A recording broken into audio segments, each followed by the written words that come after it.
여러분은 조선시대에도 오늘날의 변호사와 같은 직업이 있었다는 사실을 알고 계신가요? 이들은 억울한 일을 당한 백성들의 마지막 희망이자 권력자들에게는 눈엣 가시 같은 존재였다고 합니다. 바로 오늘 이야기의 주인공인 외지부인데요.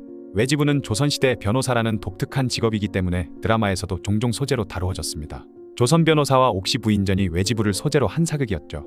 이처럼 드라마와 소설 속 외지부들은 마치 현대의 변호사처럼 그려지고 있는데요. 하지만 실제 역사 속 외지부의 모습은 좀 달랐다고 하죠. 오늘은 조선시대 법정에서 불법이지만 꼭 필요했던 존재, 외지부에 대해 알아보겠습니다. 조선은 신분 고하를 막론하고 누구나 소송을 제기할 수 있는 법치국가였습니다. 양반은 물론이고 노비와 여성도 소송을 할 수 있었고, 심지어 옥에 갇힌 죄수도 탄원서를 제출할 수 있었죠. 소송은 민사재판인 송사와 형사재판인 옥사로 나뉘었는데요. 재판은 현대와 마찬가지로 3심제로 운영되었습니다. 1심은 각 지역의 목사, 부사, 군수, 현령, 현감 등이 맡았고 1심 재판에서 패소하면 각 도의 관찰사에게 항소할 수 있었습니다. 이를 의송이라고 불렀죠. 의송에서도 패소하면 중앙의 사원부에 상소할 수 있었습니다. 하지만 이런 재판제도가 있어도 실제로 소송을 하는 건 쉽지 않았습니다. 당시 소송은 모두 문서로 이루어졌고 이는 글을 모르는 백성들에게 큰 장벽이었죠. 전 국민의 단 5%만이 글을 읽을 수 있었던 시대였으니까요. 더구나 소송 문서는 반드시 한문으로 작성해야 했습니다. 설령 마을 훈장의 도움을 받아 소장을 작성했다 해도 그게 끝이 아니었죠. 관아 문지기가 살벌하게 백성들을 노려보는 대문을 지나 그림자만 봐도 무섭다는 형방형리에게 소장을 제출해야 했습니다.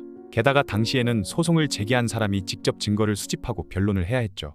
심지어 어떤 경우에는 원고가 피고를 직접 재판장에 데려와야 재판이 열렸다고 합니다. 이런 어려움 속에서도 백성들이 소송을 할 수 있었던 건 외지부라는 존재 덕분이었죠. 외지부라는 이름은 도관지부에서 유래했는데요.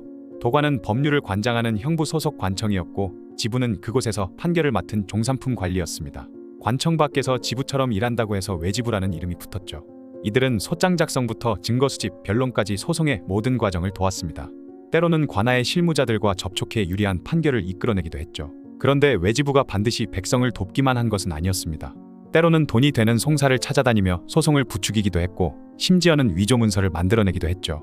18세기에 편찬된 목민서 치군요결을 보면 소장 제출을 어렵게 하는 아전을 처벌하도록 명시하고 있습니다. 그만큼 당시에도 소송이 쉽지 않았다는 뜻이죠. 실제로 명종 때는 역참소송 노비 어똥이 양반의 부당한 추노에 맞서 소송을 제기한 기록이 있습니다. 선조 때는 다물살이라는 노비가 자신과 자식을 사유재산으로 만들려던 양반 이지도에 맞서 자신은 성균관 공노비라며 소송을 했죠. 글도 모르고 법률 지식도 없던 이들이 양반을 상대로 소송할 수 있었던 건 외지부의 도움이 있었기 때문입니다. 하지만 조정은 외지부를 달갑게 여기지 않았는데요. 소송이 늘어나고 재판이 지연된다는 이유였죠. 실제로 대를 이어가며 재판이 진행되는 경우도 있었다고 합니다. 외지부라 불리는 자들은 항상 관아 근처에 있다가 원고나 피고를 몰래 사주합니다. 또 이들은 스스로 송사를 대신하며 시시비비를 어지럽게 만들어 관리를 현혹하고 판결을 어렵게 합니다. 이는 성종 3년 12월 1일 성종실록의 기록인데요. 특히 산송, 즉 산과 관련된 분쟁이 많았던 시기에는 외지부들이 더욱 활발히 활동했습니다. 선산 소유자들을 찾아다니며 소송을 부추기고 국법을 자의적으로 해석해 분란을 일으키기도 했죠. 결국 1478년 성종은 외지부 활동을 전면 금지했습니다. 적발되면 가족 모두가 함경도 변방으로 추방당하는 중형이었죠. 심지어 외지부를 고발하면 면포 쉼피를 상으로 주고 고발하지 않으면 장 100대에 3천리 유배형이라는 엄중한 처벌도 있었습니다.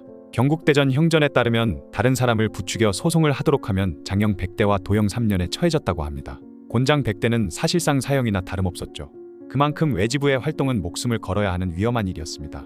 연산군 때는 적발된 외지부 16명을 함경도로 유배 보냈다는 기록도 있습니다. 중종 때는 대전우송록이라는 법전에 외지부에 대한 처벌을 명시하기도 했죠.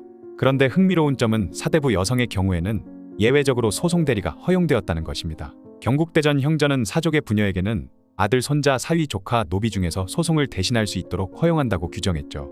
이를 교묘히 이용해서 외지부들은 사대부 가문의 소송을 여성의 이름으로 수행하고 자신들은 그 집안의 조카나 노비로 위장하기도 했습니다. 하지만 이런 강력한 단속에도 불구하고 외지부는 조선 후기까지 명맥을 이어갔습니다.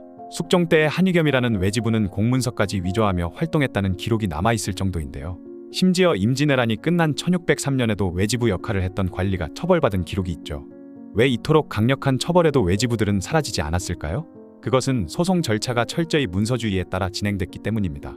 서류를 제대로 제출하지 못하면 소송에서 이길 수 없었고 글을 잘 쓰거나 법을 잘 아는 전문가의 도움이 절실했던 것이죠. 정약용은 목민심서에서 법조문을 모르는 마을 훈장이 소장을 쓰면 증거는 빼놓고 감정에 호소하는 문장만 늘어놓는다고 비판하기도 했습니다. 이처럼 전문성이 필요했기에 외지부는 조선 말까지 존재할 수 있었고 1895년에 이르러서야 소송대리인 제도가 합법화되고 마침내 1905년 대한제국에서 변호사법이 제정되면서 비로소 완전한 법조인으로 인정받게 되었죠. 오늘날 변호사는 선망받는 직업이 되었지만 조선시대에는 죽음을 무릅써야 하는 금지된 직업이었습니다. 하지만 법과 글을 모르는 백성들에게 외지부는 마지막 희망이었죠. 그들은 비록 불법을 저지르기는 했지만 조선시대의 법정에서 약자의 편에 서서 싸웠던 숨은 영웅들이었습니다.